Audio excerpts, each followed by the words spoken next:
അതെ, ഈ ജീപ്പിന്റെ RC ഓണറെ എന്റെ പപ്പ ജോൺസണാ. ഒരു ഹെഡ്ലൈറ്റിന്റെ കാശും വണ്ടിയുടെ താക്കോലും വെച്ചിട്ട് രണ്ടുപേരും അങ്ങ് നടന്നു പോയാ മതി.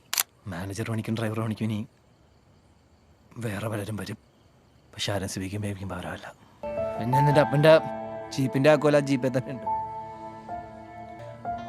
വാ ബേബി വാ. എന്നാലും നീ സിബിയോട് അങ്ങനെ പറയരുതായിരുന്നു. പിന്നെ ഇമാര് ഷോ കാണിച്ച് ഞാൻ എന്നാ ചെയ്യണം? കെട്ടിറങ്ങി കഴിയുമ്പോൾ താനേങ്ങ് വന്നോളൂ. എടി നീയും ഞാനും പറഞ്ഞത് കേട്ട് നമ്മുടെ മമ്മയും പപ്പയും വേദനിക്കാതിരിക്കാൻ വേണ്ടിയിട്ട് അവൻ ഈ കാട്ടിക്കൂട്ടിയതൊക്കെ. അവന് നല്ലോണം വേദനിച്ചിട്ട് അവിടെ നിന്ന് പോയിരിക്കുന്നത്. എനിക്ക് ഉറപ്പാ അപ്പനും മോനും ഈ പറമ്പിൽ കാലുകുത്തുകയില്ല.